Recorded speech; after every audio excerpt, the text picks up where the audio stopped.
Bro, these ICE raids are nuts, man. Watching this protest on television, it's like... The raids are nuts. All of it's nuts. Yeah, I think both sides are taking it a little too hard.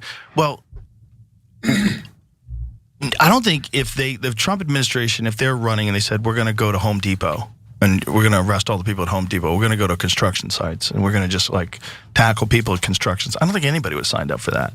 They said, we're going to get rid of the criminals and the gang members first. Preach. Now, last week, Joe Rogan called out the Trump administration for the right reasons, for expanding the scope of their ICE raids. And he also had some pretty harsh words for the policeman who shot an Australian journalist, a reporter, with a rubber bullet during the LA demonstrations. Here's a clip of that.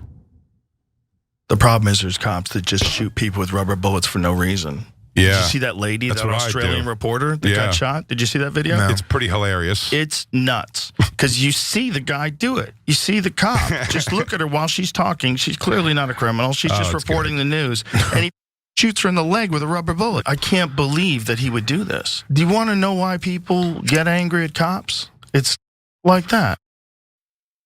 That's exactly right. And so when it comes to policing, I am not under any illusion that we don't need police, that we can abolish them and everything will be great. No, we absolutely need to reform policing. None of that has happened, which is infuriating. And that cop who shot that reporter with a rubber bullet should not only be fired, but he should be prosecuted for assault. Okay, what are you doing shooting a journalist as she's doing her job? She wasn't causing any problems, by the way. Anyway, I love that Rogan spoke out about this, and I want to get into some of the details about who's actually being deported in just a second, because Cato Institute looked into this. But Cenk, first. Yeah, so everybody's a little bit wrong here from the two different sides. So Rogan's left-wing critics say that he doesn't disagree with Trump at all. Well, that doesn't make any sense. You just saw it with your own eyes, right? On the other hand, when Rogan says, if he said we're gonna deport people from construction sites and stuff, nobody would have signed on. That's also not true. So there is a portion of MAGA that says, oh yeah, from construction sites, restaurants, wherever, I don't care. You're right about that, yes, you're right about that. So, but the main point that Rogan's driving towards is true, which is most people, including the decisive voters in the middle that went with Trump, did not sign up for going in the middle of the country and snatching people up. Yeah, from Home Depot parking lots, day laborers, really? Those are the people we're gonna be targeting? I mean, it's worse than that. There's people that are like hiding in attics, and some kid climbed a tree to avoid the cops. I mean, it's just madness, right? When unmarked cars show up with ICE agents who are wearing plain clothes, and they like violently snatch people up. And by the way, there's videos of this, you can all watch it.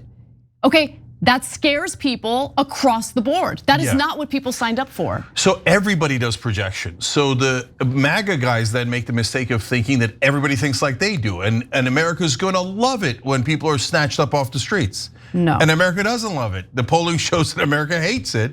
And that's why Rogan has got his finger on the pulse on this one, right? Now he does it on every issue, but on this issue, he's right.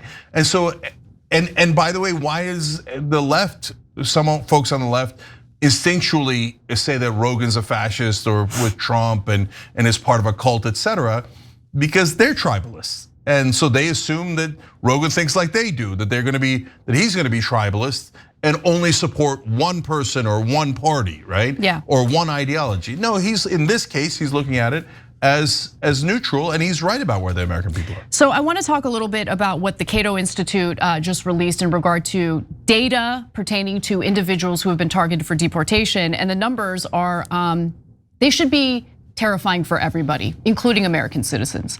So as of June 14th, ICE had booked into detention 204,297 individuals since October 1st, 2024, the start of fiscal year 2025. Of those bookings, 65% or 133,687 individuals had no criminal convictions. So this idea that the majority of people who are being targeted have been convicted of serious crimes. That's just a lie, okay? Moreover, more than 93% of ICE bookings were never convicted of any violent offenses. About 9 in 10 had no convictions for violent or property offenses.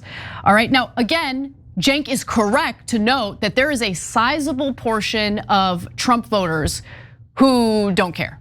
They just want mass deportations. That is absolutely true.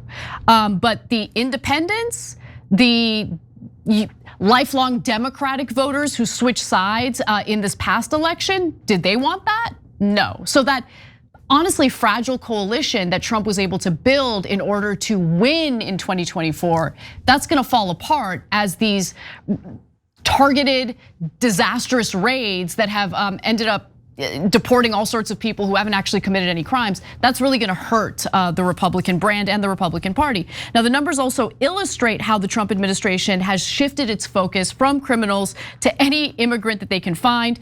In early January, ICE was arresting about 32 immigrants per day in the interior who had no criminal conviction or pending charge. By early June, these arrests were approximately 453 per day, a 14-fold increase. And as the Wall Street Journal reported, this was all Stephen Miller's plan. Stephen Miller met with ICE and basically said, listen, your numbers are too low, so go for the low-hanging fruit. That was intentional, go to the Home Depot parking lots. Finally, I gotta get to the American citizens.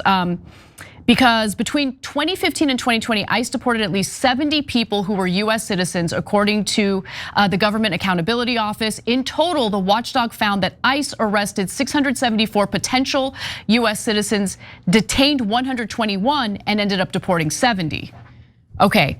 Other research suggests that number of American citizens deported by ICE could be far higher. Research by Jacqueline Stevens, a political scientist at Northwestern University, shows that up to 1% of all detainees at immigration detention centers are US citizens.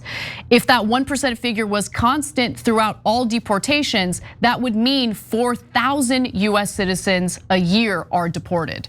US citizens. I'm not talking about green card holders. I'm not talking about visa holders. I'm talking about American citizens getting deported. So a quick point about it is that's why you need due process. Yes. Because without due process, then you're accidentally deporting US citizens. That's unacceptable to everyone. So now, I've got to tell you about one other fact that's critical. So Obama was known as the deporter in chief. Why? He deported more people than any other president. In 1 year, he did about almost 430,000 removals, right? So how come Obama's policies weren't as inflammatory and controversial as Donald Trump? Is part of it because the media treats Obama better than Trump? Yes, a part of it is about that. But there's also a real substantive reason. Because Obama did two things. He did secure cities so that whenever an undocumented immigrant was picked up for a crime and convicted, they were immediately removed, okay? A lot of liberal cities got rid of that and made sanctuary cities. So that is partly why the Democratic policies seem to shift. And so we went away from secure cities, but that was working and it was popular and it was aimed at just getting rid of undocumented criminals, right? Okay, but the other thing that he did is he processed them at the border. So instead of just returning them, which Bill Clinton broke the record on removal and return, both Democratic presidents, right? Obama would process them so that if they returned, they would be banned from the country for 10 years. If they were returned twice, they'd be banned forever. So that was an efficient way of returning folks, but going through a process to make sure that they didn't have a human rights claim, an asylum claim. So then you do the right thing in treating them legally, but you also return them quicker, right? So it's a win-win. But what Obama didn't do, even as he was breaking records on removal, was go in the middle of the country and uproot people who had been there for 10 years, 20 years, 5 years, etc., and separate out families. That seems much more cruel, and I think it is more cruel. Yes. And that is why people are objecting to this. And by the way, the reason Stephen Miller told him in early June, you better get going, is because it's really bothering them that Trump can't break Obama's record. It's so pathetic. It is. It's so childish and ridiculous. But now they're doing it in a way that is not popular and it's driving down their numbers on immigration. He actually got to an unpopular number on immigration when Trump was sky high in the beginning, when he was just sending away the criminals, right? Or we thought the criminals. And then you find out, of course, he did a sloppy job as always, didn't do his homework, and included a whole bunch of people. In fact, a majority of people he shouldn't have sent. I agree, yep. Every time you ring the bell below, an angel gets his wings. Totally not true, but it does keep you updated on our live shows.